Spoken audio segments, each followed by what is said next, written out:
Thank you very much. I'm delighted to see how many people are here for this session and the kind of interest that this session has generated. Thank you very much for the introduction. I'd like to invite all the panelists to please come and join me at the table.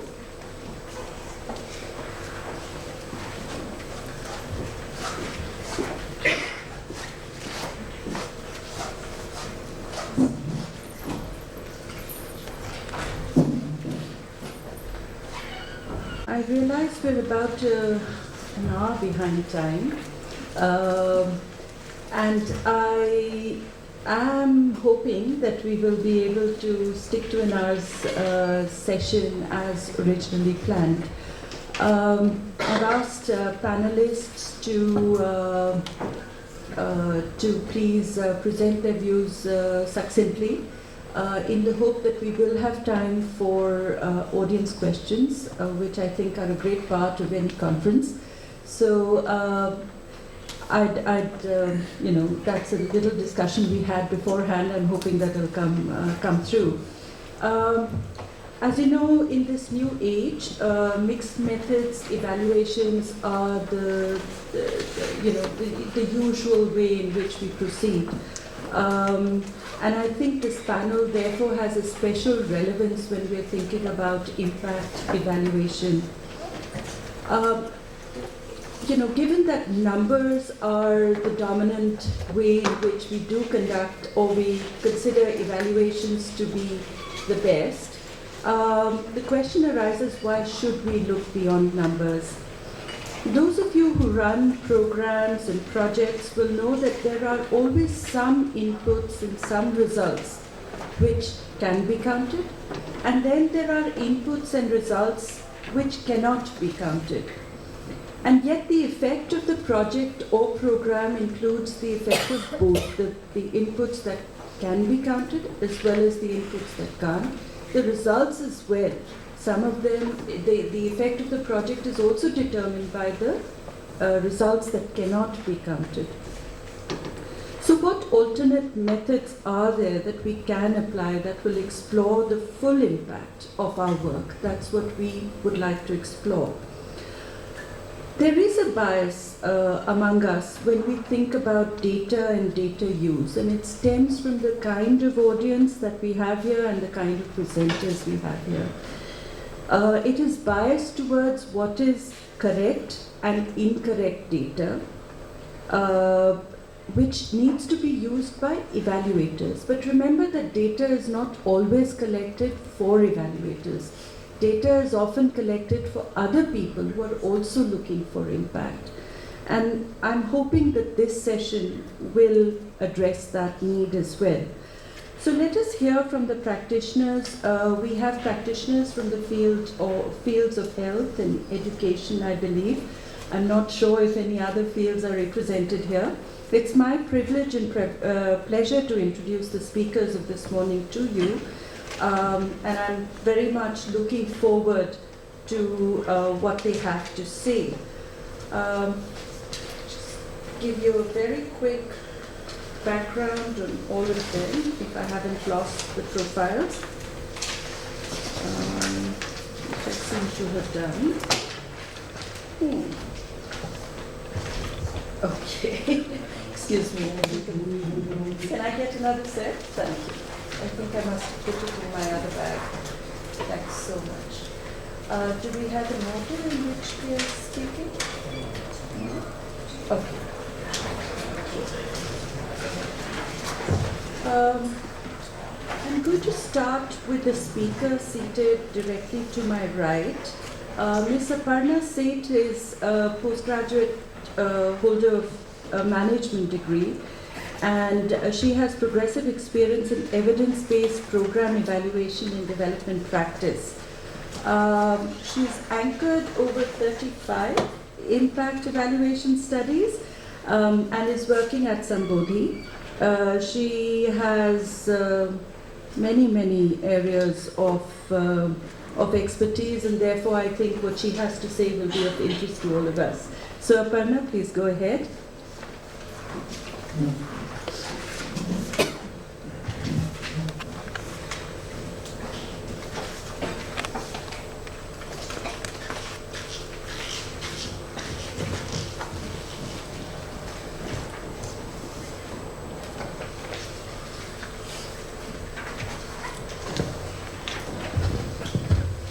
afternoon, everyone. I think the context is very well set by Dr. Singh just spoke. So I won't delve a lot into context building here because we are running short of time. So we all heard in the morning what numbers tell us, how they are actually used in policy making, evidence building and other things. But this section focuses on what they don't tell us and how we fill that gap. So we know that they are empirical values, they are confirmatory, they are deductive. But what we are looking more is delving into the field of more exploratory in nature and how we can also get some inductive advices as well. To explain this in detail, I would like to cite four experiences from my own personal and organizational studies that we did. I'll be talking about how we have used geospatial analysis. Secondly, we'll be talking about how stories like vignettes can be used for constructs which are very difficult in understanding. Thirdly, I'll be talking about stories of change and how they can be used for creating further impact. And lastly, why systems assessments are important and how we can do that. So starting with the application of geospatial analysis, we were doing this project called Transforming Rural India, which is funded by Tata Trust in Jharkhand, and they wanted to understand where the stranded India was, in which pockets the stranded India was. And this they wanted to understand on the basis of availability of public amenities in the area. So for example, in Jharkhand, they wanted to identify specific pockets or villages where they could do the implementation. So this tool came very handy with us. The numbers were available on through the census data, what all public facilities are existing in those areas like education or health or market linkages, but how this could be integrated with the geoinformatics system, and we could identify those specific locations where the implementation could happen actually. Secondly, another experiment that we did for this project called Smart Power for Rural Development, it focused on identifying areas with inequities. And this was also important from the implementation lens, as in they wanted to know where there were inequities in design. That is the village that they have chosen for setting up the solar power plant, whether it was correctly selected, or when the village was actually selected, in that catchment area, were the households provided electricity based on some specific socio-economic biases, or was it able to reach out to everyone in a very equitable manner. So based on, again we used these geo maps for spatial analysis, and we could actually give them the picture of the villages where the plants were set up and comment on equity in design and also equity in their implementation. So as you can see in this figure, there is definitely equity in design. The village they chose had good representation of socially excluded groups. But when they actually went onto the ground to implement that, as in giving connections to the households, it was majorly biased. They could not reach out to the SCs or the Muslim households because of some communication outreach mechanisms going wrong or other areas, and this feedback was actually shared with the implementing partners so they could improve the way they were reaching out to such excluded households. Second is the use of vignettes in very complex constructs such as discrimination or domestic violence. On the face of it, if you ask anybody, were you discriminated? No, while getting some services from the Anganwadi center, the women might say no, because that happens with her day in, day out, and she has, it is in her head that this is how she will be treated. So we adopted this storytelling methodology in which we asked her in a very, in case of by giving an example of a similar story, saying that a woman who's from your socio-economic background, and she went to an Anganwadi center and she was asked to go back. because the ration was not available, or it was given to other households. And what do you think, how frequently this can happen to such households? So the women could actually relate to those stories and then in a way respond to them, that yeah, this might happen very often, or this might not happen at all. Now another way of using vignettes is actually going on to the whys. So after getting that quantitative number that this phenomena might exist, you want to ask them, why do you think this is actually happening to you? So this also gives you a method of deep diving and exploring such complex constructs. Thirdly, this is very innovative and a very new methodology which is being used recently, is the opportunity to leverage storytelling to drive social impact. There's a very good tool available called Hatch for Good, which is also supported by the Rockefeller Foundation, and it uses this hero's journey approach, in which you first assess what this ground situation is, then you identify what the obstacles are, then you actually identify the breakthrough initiative or innovation that can be done in that area, and finally lead to a call for action or an impact. So in this case, we adopted this methodology in one of our projects, which was on maternal and child health, and we had interviewed a couple of women who had an abortion or a miscarriage or a dead birth in the last 1 year, and we asked them the reasons for that. And many of the women mentioned that this was because the God did not want, or there were evil forces in the environment. So when we had recorded all these interviews in a form of a video, and we took them to the policy makers that this is the belief at the ground level and something has to be done to change this scenario. So it was very impactful and actually led to a change there. Lastly, the systems level assessment. Now, if we see, most of the investment in the development sector is moving to the technical support mode. People are actually providing expertise to the government systems which are already existing, who further implement certain projects on the ground. So how do we actually assess where there was any impact of the technical support which is provided to the government systems as such? So this is one thing that was not accounted initially, and we feel that this is coming up as a very important area, and systems assessment is actually essential and can provide a lot of evidence in how those outcomes are actually being translated on the ground. So another study that we are doing for the Bill and Melinda Gates Foundation for a project in UP, where a technical support unit has been set up, we are trying to assess the leadership and management skills of the government functionaries, and we've adopted this framework by Management Sciences for Health, which has all these 8 different attributes on scanning, focusing, aligning, mobilizing, inspiring. Within management, a lot of domains are covered. For example, is your mission aligned with the goals? Your values, are they aligned? Then the strategy that you are adopting, is it in line with what the clients need or what the future demand is going to be? Then the structure, is that accurate or correct? Whether there is accountability, are the roles and responsibilities defined correctly? Who all are involved in the decision making process? And lastly, the systems in terms of communication, human resources, data collection, financial management, and supply chain. Lastly, this within the systems, there are apart from leadership and management, there are 2 more main attributes that we are going to capture in this study. Is the work group climate that affects the working of the functionaries, and also the individual level motivation.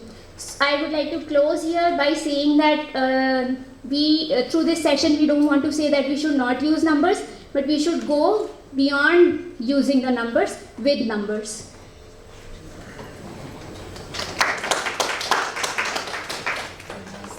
Thank you. I'm going to reserve the questions for the very end, once all the speakers have presented what they have to say.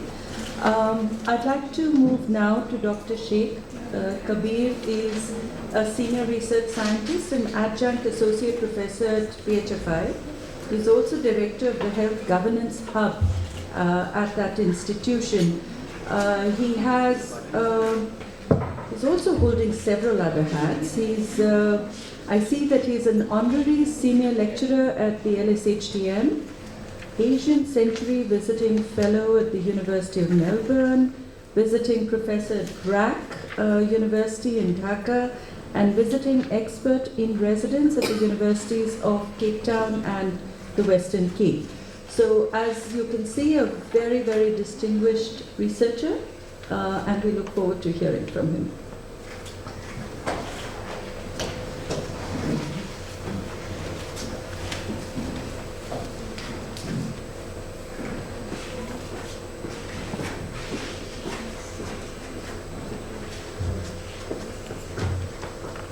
Thank you, Sunita. You're too kind in your introduction. So we've been given a brief to be brief, and I'll try. So without much preamble, let me move ahead. I work in the area of health systems research, so I'm going to focus my talk on that and just take the opportunity really to talk you through some of the thinking that we've had in health systems research around how to use qualitative methods, qualitative approach more effectively. Always good to start with Gandhiji. So, just focusing on 2 of the 7 blunders that he identified. Knowledge without character and science without humanity. So, character, humanity are often missing from science, and that's something that the social sciences, qualitative approaches, the humanities can add, can bring to our understanding of science. Unfortunately, qualitative methods and approaches have often been denigrated as being very soft or very esoteric or not really concrete, but what some theorists have pointed out is that qualitative approaches are actually very pragmatic, because if we consider them to be less an argument contesting the nature of reality, more one that focuses on understanding the human possibilities of the world around us and the character of that knowledge.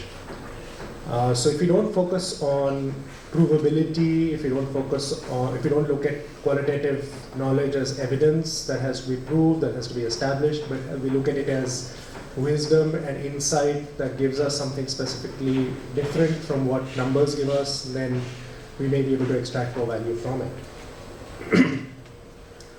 So what do I mean when I say qualitative science? And here, of course, I'm referring only to health systems because that's my field, but of course this could apply more broadly as well. So first of all, I think it's important to recognize that qualitative science is not just a way of collecting data or a way of doing research, but it's a way of looking at reality, of understanding reality, moving on from there to a specific set of approaches and methods in terms of how we do research, and ultimately it's also a way of understanding how that knowledge that gets produced can be usefully utilized and adopted. So it's a mindset, it's not just a set of approaches or methodologies. However, if we do focus down on the approaches and methodologies, this is broadly what binds some qualitative approaches.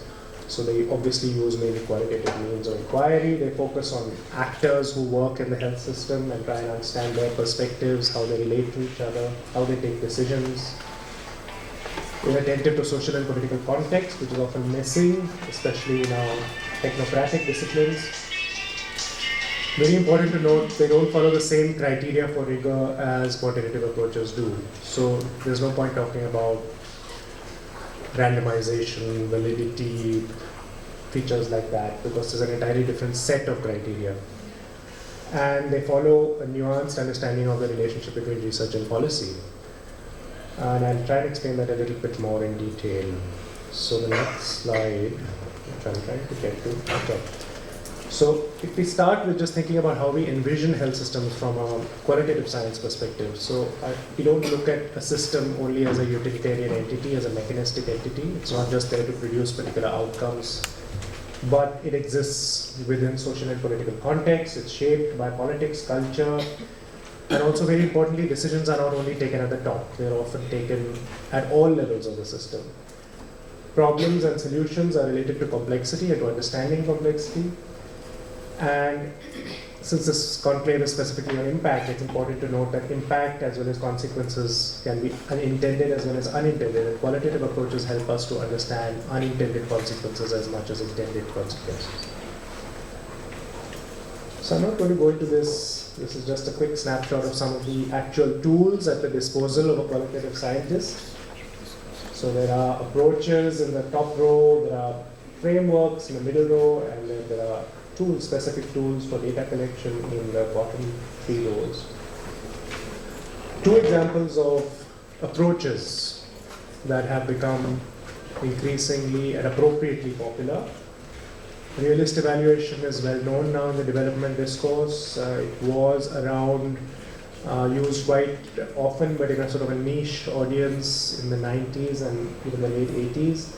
But now it's finding much wider application, and that's why public health have identified 3 applications in public health. So realist evaluation suggests that actions are causal only if mechanisms operating in specific contexts, if its outcome is triggered by a mechanism acting in a particular context. So it's a way of integrating our understanding of context into how we look at the relationship between inputs and outcomes and ultimately impact. Again, for want of time, I can't go into more detail, but I'm happy to discuss this during the discussion session. Another less feted approach is action-centered implementation analysis. We've had a lot of development leaders talking about the importance of implementation science and implementation science. It's important that that is driven equally by qualitative methods as by quantitative methods. As we know, implementation problems are often preeminent. I mean, very often policies exist, but they don't get implemented. So it's very important. Implementation science per se is very important. What action-centered approaches do is they help us to understand what actually happens or gets done, how and why, using in-depth qualitative approaches, and focuses on exploring actors' experiences to derive explanations and solutions for implementation gaps. Okay, so as I said, the qualitative scientist doesn't just seek to do a particular kind of research, but also to act in a particular type of way, to influence change in a particular way. So in a sense, what we've discussed in the field of health systems research is a way of changing what we think is a researcher's role in society, in policy. So the transformative researcher doesn't just advise designated policymakers on choices, but they also can do a number of other things. They can energize a particular type of debate, they can help to frame particular problems in particular ways. If you feel a debate is being framed in the wrong way, then you can write about it, you can talk to other people about it, and you can help to change the discussion. If you don't like the discussion, you can change it, and that's something that a qualitative scientist is well equipped to do, because they know how to deal with complex concepts and with words and not just with numbers. Although, of course, you can also use numbers creatively to change the debate. This is an often under-acknowledged use of an understanding of what researchers can do. We can ensure that underrepresented groups are heard. So again, for want of time, I'm not going into detail on that, but that's a very useful, it's a very pertinent point. And they can support policy learning. So in spite of that, there remain a number of challenges to qualitative science in the development sector, in the health sector. In the health sector specifically, there's often a biomedical science dominance, but broadly in the development sector, there is a quantitative dominance. A number of social scientists who are well equipped in qualitative research methodologies have a unfounded resistance to engaging with more applied and more policy relevant concerns. This is also concerning, and unfortunately, in many societies, including ours, soft methodologies, depth methodologies, and the social sciences in general are not appreciated as much as in some other societies. So I'm going to stop there, and those are 3 Twitter handles that you might want to follow if you want to get more involved in the debate on qualitative sciences and on health systems in general. Thank you. Thank you. I must say our panelists are doing really well with the time constraints. Thanks so much. I'm sure it'll lead to better discussion after the session, after all the presentations are made. It's my pleasure now to introduce Nooria Ansari. Nooria is the president of Learning Links. and talk about transformative, the blurb that I got starts with from the tactical to the transformative. Clearly holds key responsibilities in the organization for that sort of thing. She works in the area of education and has quite a long background in technology and hence has a passion for tech solutions. Nuria, all yours. Thanks, Sunita. Now, after the presentations before me, I thought let me just change the dialogue a bit and maybe not use a presentation. Good afternoon, everyone. I'm going to be slightly disruptive in my dialogue here. I'd just like to have a general show of hands about number of people who are researchers versus implementers versus academicians versus development domain. So, if I could just know how many of the people in this audience are researchers so that I can shut up. Okay. How many of you work in the development domain or education, health? Okay, great. That gives me get to know how much water I'm. In my experience, or I'm going to share a very personal experience actually to begin with. The background I come from, by the time I was in 12th grade, I'd been to 10 schools and in 8 countries, right? And the education system of these 8 countries was extremely diverse, from Iran to Saudi Arabia to Afghanistan to New York to Australia. And this is all still K-12. I'm still in school, so this is not after that. And the entire education system of these wonderful countries actually labeled me unable to learn. When I finished my primary school and I got into upper primary, the upper primary school said, oh, she doesn't have basic fundamental knowledge of math. When I got into high school, they said you don't have basic fundamental knowledge of science. When I cleared my secondary school, they said you don't have fundamental knowledge of any subject. So there's nothing you can do. Not realizing, and this is where my doomed love affair with data began, because teachers were using data on me and repeatedly telling me about what I didn't have. So the one lesson that I learned was that data in the absence of meaning is a bit like a Trojan horse, right? And that led me and really catapulted me into 2 passions, which then I pursued, which was psychology and education. So the very people who labeled me are the very people that I work with today. And that's really some pleasure that I derive from that. But anyway, so that's really my perspective, that how do we look at data in the absence of what we do so well in education, which is label children, label teachers, label systems, and then cut budgets or inform policy or form policy based on those numbers. And in the last 15 years at Learning Links Foundation, we've been working with 18 state governments. We work primarily with the government school system to try and improve quality in education. We work with colleges to try and see how we can have better teachers or better informed teachers. We work in technical institutes to see how we can have better faculty and better curriculum. The idea being, the one driving passion being, that how do we help every child that we touch achieve their potential. It may be an academic potential, it may be a co-curricular potential, it may be any potential. How do we help children achieve their potential? As an implementing organization, we firmly believe that the world already has created the best content that can be created. The best systems of education and assessment do exist. The best way of teaching already exists. It's a question of implementing it right, implementing it in scale, and implementing it with an eye on sustainability. And that's really our focus and how we look at it. So naturally, when you're an implementing organization which believes in scale and sustainability, you have to ensure that you're always working with the end actor in mind, which in our case is the community and the teacher, not the student. The student is the end beneficiary in mind, but the actor for us is the teacher.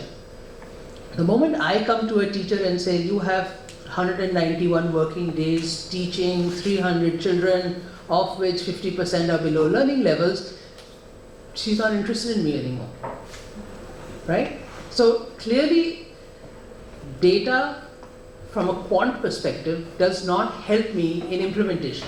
It helps me in generating funds, it helps me talk to my donors, but has no impact. It has absolutely no relevance to me in my dialogue with the teacher. And as a result of that, we necessarily had to fall back on qualitative methods of looking at data. And what we've seen and what we've experienced is that it's not as if teachers are not interested in data. It's just that it needs to be presented to them so that it makes sense to them. So one example where we are working with over 110,000 children across 3 states, where we've actually looked at this whole elephant called CCE, Continuous and Comprehensive Evaluation, and broken it down as a checklist for teachers and as a reflective scaffold for teachers about where their students are. So that teachers look at this checklist about where and what is their preparedness, and it helps them reflect on where the child's learning is. So it's a beautiful, simple 20-item checklist which teachers reflect on and we collect on. The second thing that we've used in the Qual world very successfully in our experience is that portfolios. Don't send children work back home. Let them collect it into a portfolio. And then we work with the teachers and review that portfolio. The teachers are able to reflect what they're doing in the classroom. They are able to reflect how their teaching was translated into a piece of work. And then that proves as a dialogue for a deeper level of engagement.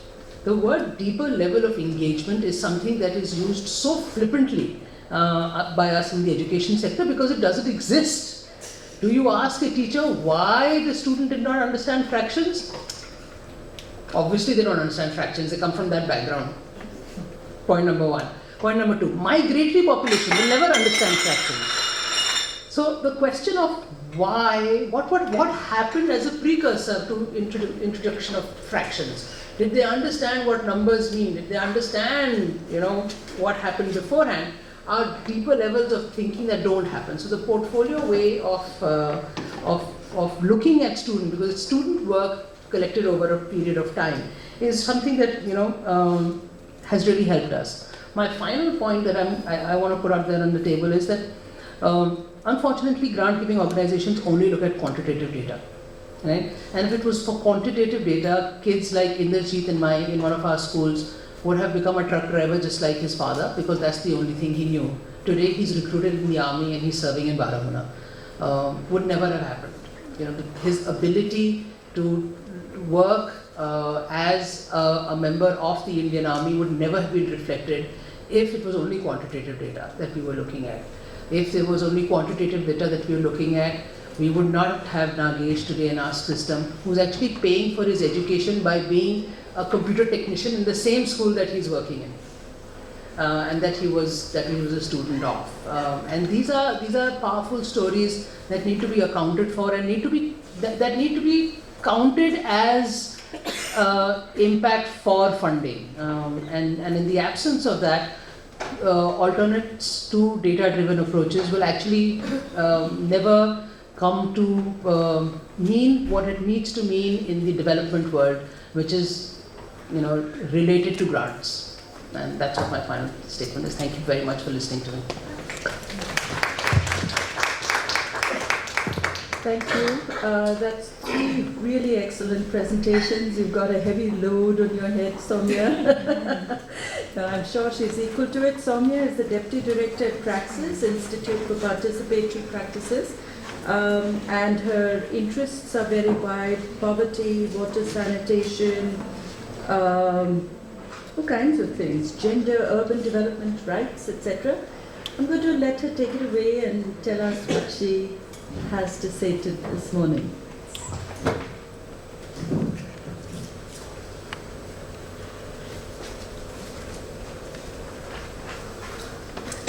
So, the advantage in many ways of going last in any panel is that you can always draw upon what a lot of the other speakers have said. And since we've had the whip down on us with strict time limitations, I'm just going to keep going back to what some of the other panelists have said to refer back. So since we're talking about looking beyond numbers, I just thought it was appropriate to start with this comic strip from Dilbert. So I'm just going to give you 10 seconds to look at it.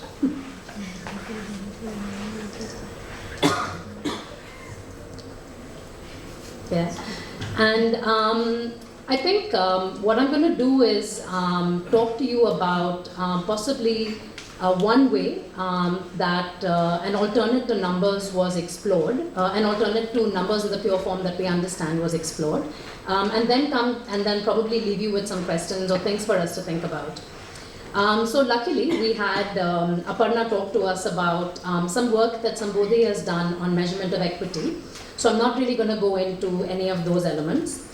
I'm going to talk about, since we had one of our panelists this morning talk about the Gates Foundation work, I'm going to draw an example from Avahan, which was the Bill and Melinda Gates Foundation piece on HIV. It was a 10-year program. And the program was basically launched in 6 states and worked largely with female sex workers, men who had sex with men, and injecting drug users. And when they evolved their initial theory of change, they visualized 3 key routes for this change. They thought that change will happen through a biomedical route, a behavioral route, and a structural route. And the last element is where we came in, because they visualized that this structural change would come about through community mobilization or collectivization. But the biggest challenge for us was there was no gold standard that existed in measuring community mobilization, and everyone had different ways of interpreting what it meant. So we wanted to kind of turn it on its head and try and understand the people who are actually these community-based organizations. How do they actually see what community mobilization and what it means to be a successful CBO? So the idea of the foundation was to try and see if after their 10-year intervention, these community-based organizations which were being used to facilitate these processes of collectivizing communities could be transitioned to these communities themselves. So there will be no support from a donor, but that doesn't mean that you kind of fall off everyone's radar. You need to be independent, self-sufficient entities that can continue to do whatever work it is that you did across these 10 years. So the way that they visualized change is that there were 3 key realms. One was the project realm, which is related largely to the drop-in centers that these CBOs were running, so related largely to the biomedical and the behavioral elements.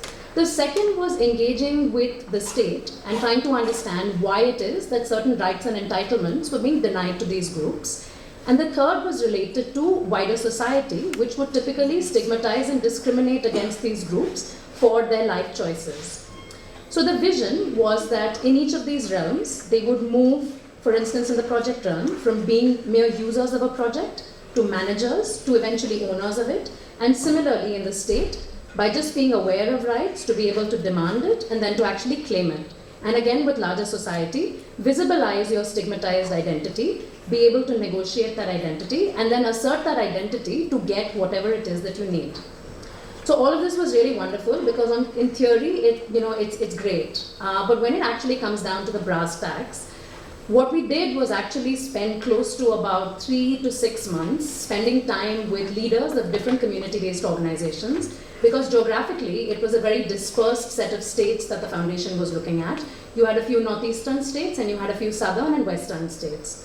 So the idea was to spend time with these groups to understand what is their own vision or their own aspiration for community mobilization and how do they see transition happening. Then, of course, there were fights with statisticians and other numbers and quant people to justify that what you're actually trying to do, has some teeth and can actually be converted to numbers. Because try and imagine putting some sort of measurability to stigma and discrimination. So while all of these little battles happened, what eventually emerged was the Community Ownership and Preparedness Index. And that looked largely at 8 broad parameters of community-based organizations. So on one hand, you looked at some key things like leadership and governance and resource mobilization capabilities within these teams. And on the other, you looked at how really they were engaging with some of these forums, like the state or with wider society, that typically caused their discriminated status. And this was done, these 8 parameters were then further subdivided into 25 indicators, and then these were then further subdivided into 31 blocks of questions. And the bottom line was the ability to be able to use different kinds of participatory tools, starting with some very basic pictorial drawings to digital storytelling to participatory video to different ways of integrating ICTs and newer technology into collecting some of this data. But at the heart of it, the key principles that was something that we were mindful of were that ideally all of the data that is being collected was so qualitative in nature, but there needed to be some way to be able to attribute scores to them, which could then be converted to scale, because it was no point trying to create a little island of excellence. So the scoring was actually done based on a continuum, which was agreed upon and signed off by all of these different group leaders of community-based organizations. The second was that a data trail for each data set was maintained. So if any CBO decided that their pathway to change was actually quite different from what the foundation had in mind, they could always go back and revisit this data and get their own form of analysis done, independent of what this broader framework was. Because different CBOs had different personal politics and different things that they had in mind. The third was that any data that was observational data by the researcher was completely segregated from data that was based on evidence which the CBOs generated. And the primary data, like I said, was non-destructive, so it could always be revisited. And the bottom line aim of generating all of these plethora of information of 40 CBOs across 4 years in 6 different states in the country was to try and see how can this data actually form some sort of course correction or help these organizations plan better. So each of these organizations across the 8 bands, across the 8 parameters, found themselves in different bands. So CBO A, for instance, could be at the basic stage in the first year on leadership, but possibly and promising or vibrant in that same year. And the idea was, how can they somehow move to these ideal positions with different things that they do over the years? And the idea was this happened over a 5-year period, so that in the first year, if you found yourself somewhere at the bottom of the pyramid, you had enough support from other facilitating factors to help you get to your aspired stage of possibly vibrancy by the end, by the time that the project support was withdrawn. So, in this interest of, making everything, transitioning everything to the community, for us as an organization, we also felt that another thing that was very important to transition was the measurement system itself. Because once the foundation support is withdrawn to these community-based organizations, no external agency is going to come and help them monitor their work, and they need to be able to do this themselves. So I'm just going to quickly skip through the next 3 slides, but what it basically shows is that a tool was generated based on these principles, was translated into the 6 different working languages of the 6 states, and organizations just needed to spend a day with their core team to respond to some basic questions, and then immediately at the end of each response, be able to identify which stage of the ladder they actually fell on, and then basically position themselves. So if they didn't necessarily want to reach the stage of vibrancy into a full-blown butterfly, they didn't have to. But these are available online, and if you're interested, I can just tell you where to find them. So different CBOs in different states use this to measure themselves. And I think what I just want to get to is the last set of thoughts I want to leave you with. So we all know that we want to use alternate methods because program contexts and interventions are continuously changing. And the conventional research methods that we typically use to measure some of these are failing in many ways, or may not be adequate or able to keep pace with quick movement or changes. So in terms of key learnings, there are 2 kind of failures that I wanted to point out. That complex and sensitive things cannot have simple solutions, but the issue is that complexity is often and not necessarily because we intend it that way, but because that's how it needs to be, because the donor wants it that way, is often traded off by the need to aggregate or comparability and so on. So even with these CBOs, while each CBO was only meant to compare its own score in year 1 and year 2 and 3 and 4, it was a cohort analysis, what ended up happening is that CBO 1 got compared to CBO 2, whereas they functioned in very, very different contexts. So this was one key difficulty. The other is about being participatory itself, and whether we actually look at participants just being respondents and therefore participatory, or if we're actually involving some of these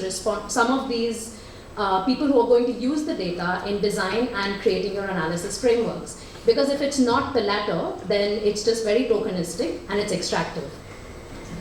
So 4 things to consider, which might ruffle a few feathers and some of you might consider not appropriate for this forum, but I'm just going to leave you with them.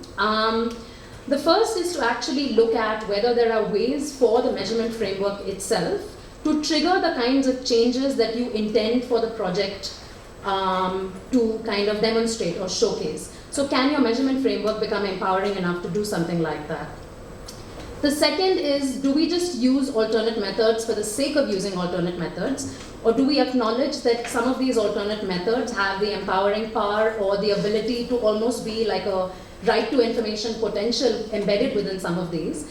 And in that process, are we willing to disempower ourselves as M&E experts and allow communities to be more empowered than us in this? The third is just looking at who an evaluation expert is, and whether we as evaluation experts can just be mere facilitators of people who are actually generating this information, because they're the true evaluators and able to assess what has happened in their lives over a certain period of time. So are we then able to put ourselves in that position? And the last is about creating binaries. And when we create these binaries about program versus evaluation or qualitative versus quantitative, we're actually making evaluation this very rocket science-y looking thing when it's actually quite simplistic. And in the interest of self-preservation, we've kind of made measurement an industry. So these are just 4 things I wanted to leave you with. That's the end of it. I'm sorry I went a little over time, but thank you. Thank you very much. Thanks very much to all my panelists.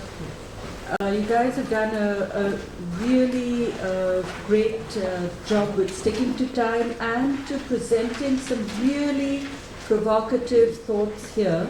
One word that I think each one of you perhaps has made us think about is the whole question of should evaluation be transformative? And I think that that's hugely provocative actually, and I'm hoping that I'll get some questions. Just to sum up very, very briefly, Aparna talked about going beyond numbers with numbers, and I think that was at least the thought that I was left with. Kabir talked about the need for evaluators to participate in debates and discourse, and that being critical to being a good researcher. Nuria spoke about how to use qualitative data to change the way in which end actors can improve the experience of beneficiaries. And Samia, the last to speak, spoke about how equity requires us to leave control in the hands of those who are indeed the actors. So with those 4 thoughts, I invite questions from the floor. Let me make a judgment call about how many I take in one batch, so to speak. I believe we have about 10 minutes remaining. Please go ahead and ask. Is there a mic? Hello, my name is Rashmi and I'm a research scholar from Delhi University. And in my research, I'll be using mixed methods, quantitative as well as qualitative. In case of qualitative, it is relatively easier to collect the data, but when it comes to analyzing the data, it is very, very difficult because it is more of subjective in nature. So, and my topic is, correlates of women participation in trade unions in India. As there is a glass ceiling and women are not at the decision-making level, So I'm searching what are the factors which are impacting why the participation level is low at the trade unions as well as in the organization. Which method would you recommend in case of qualitative method to assess this? Sure. Anybody else?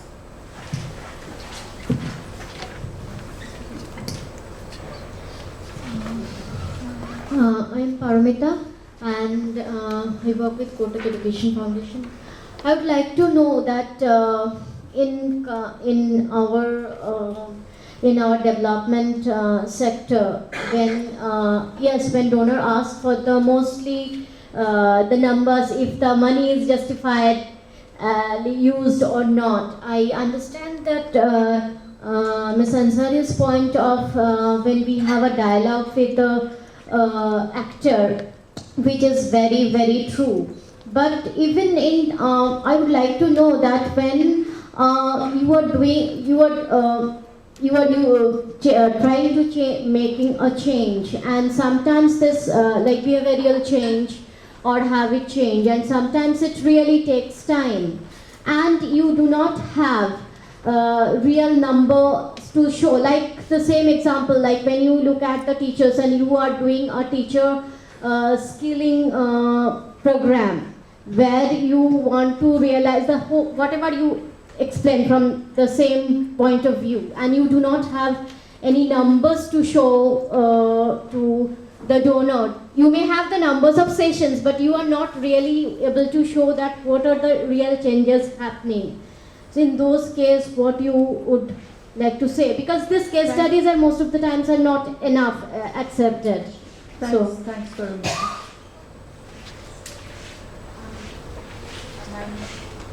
My name is Priyanka and I work with Hand in Hand India. This is just a general observation also, because I have been part of such studies. When Aparna talked about discrimination, dealing complex issues like discrimination or violence. And when you have local facilitators or the people who are collecting these, using the alternate methods of tracking such kind of data. So how do you really deal with their own personal biases and the cultural pattern from where they are coming from? Yeah. Right. Thank you. Anybody else? I'll take one more question before. Hello. Please go ahead. Hello. My name is Anshuman Kumar and I'm working with Pradhan. Gandhi ji has said that if you try to bring a change, bring it from within. So if I start a new organization in development sector and I get fund from some donors or funders, now they are having some deliverables that they want to see these numbers over a period of time for that project. If we talk about theory of change, there are always some pseudo-social forces which push them back from development sector. Like you are facilitating, you are using your manpower and other resources for the development sector, but there are always some pseudo-social forces. So how to gauge those pseudo-social forces? And if there would not have been those pseudo-social forces, our impact assessment would have been some different things. So how to get those correlations between those pseudo-social forces and impact assessment? Thank you, Anshul. So we have questions from Rashmi, Paramita, Priyanka and Anshul. Any qualitative data is difficult to analyze. What qualitative data should she use? Who would like to try and answer that? With Samia?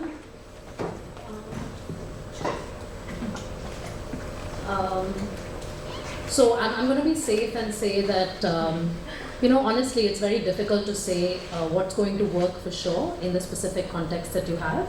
But what would be ideal is if you could get some of the people that you're going to engage in the questioning process to help you to unpack your own ways of thinking and come up with different routes or, like possibly a series of potential different ways in which things could unpack. Can you have a discussion later after the session? I think we'll just take an answer and then you could have a further discussion by collaring Samia outside this hall. But I think often, especially if there are donors involved, there is an expectation of certain types of methodologies being used. So you can always resort to, I mean, they have a range of different acceptable things for you to do. So it's just about how you can use that most creatively by making sure it kind of hits the right boxes for you. It's a very sitting on the fence answer, I'm sorry. That's all right.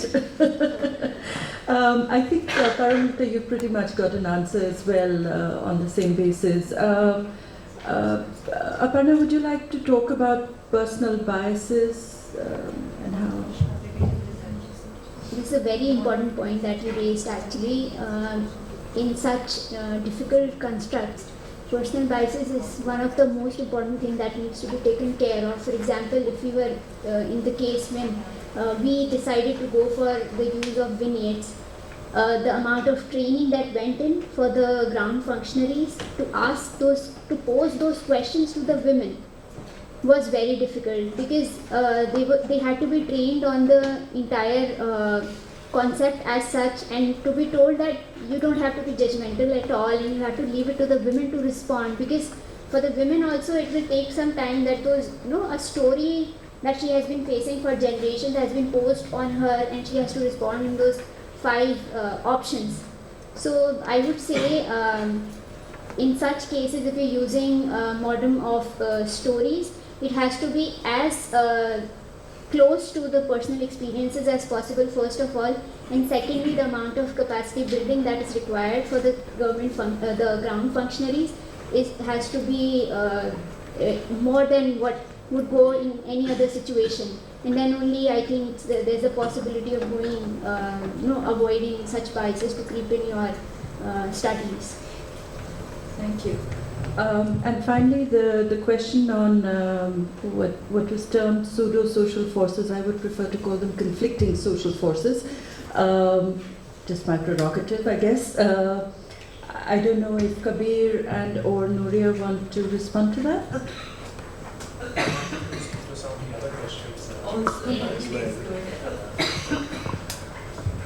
So, Aparna already addressed the point on biases, but I think there's, and I think she very correctly pointed out the importance of credibility, that is staying as close as possible to how the respondent or how the participant in the study is actually perceiving a particular problem or a particular issue, and closeness to that when you write it up is really important.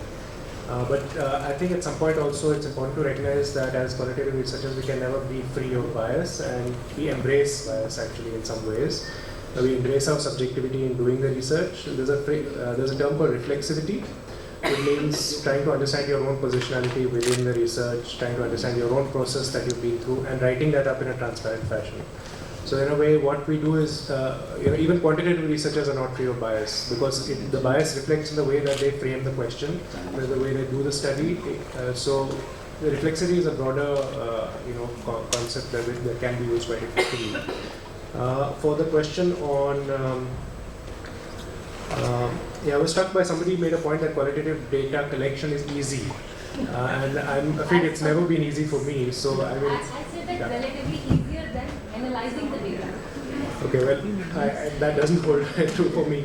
But anyway, my suggestion to you would be that I think the first point would be to refine your research question very carefully, and it sounds like a good case for doing either an ethnographic approach in using stories from women who've experienced glass ceiling experiences, and use a conventional thematic analysis to try and extract the types of barriers and the types of areas. But I would say do pay a lot of attention to how you actually do interviews, whether they're participatory or non-participatory, and focus a lot on how you actually break ice and make people talk about their real experiences and not just get into rhetorical explanations. I just wanted to just respond to the education questions directly related to it. When we're in the education segment, or in our experience with education, it takes about 6 years for sustainable change to happen. So it's a whole generation. So if we start doing something today, then it's going to become a habit in about 6 years, or it's going to be institutionalized in about 6 years. So when we do school transformation, we keep that in mind. However, like Kotak foundation would not have 6 years to look at impact. So the best indicator or indicators that you can use is actually what are those steps that are moving towards a habit. So in our work, we use a lot of scaffolds as a tool for evaluation, which assesses movement. For example, if you've done work with a teacher, then before she worked with us, what was her habit of making a lesson plan? Has that habit changed? Has she remade her lesson plan as compared to what was earlier done? So the real question really is that, especially when you're working with professionals who've been in the system for many years, how do you measure their change through changes in habits and then nudge them along those habits? And that's really how we would present the case of impact. Just to answer the question on the social forces, the way I look at programs and projects is that what you're doing is you're putting in an intervention that essentially consists of certain technology, whatever that technology happens to be, whether it's learning technology or it's a drug or whatever it is, through certain structures and certain funding. And through that, you are trying to accelerate a change in some particular thing that you're trying to do. The point, I think, to remember is that all of that takes place within a context. And within a context, there are certain proximal factors that will either help or hinder that acceleration. And then there are certain distal factors that, may turn up, may affect or maybe not affect so much the acceleration of change that you are trying to create. If you haven't accounted for that at the time that you wrote up what your results are going to be, you are really going to get into trouble. So we call it, in Amatash, we call it the necessary and sufficient conditions for development change. So the first three are the necessary conditions to accelerate change, and the second two are the sufficient. That's what makes it sufficient, right?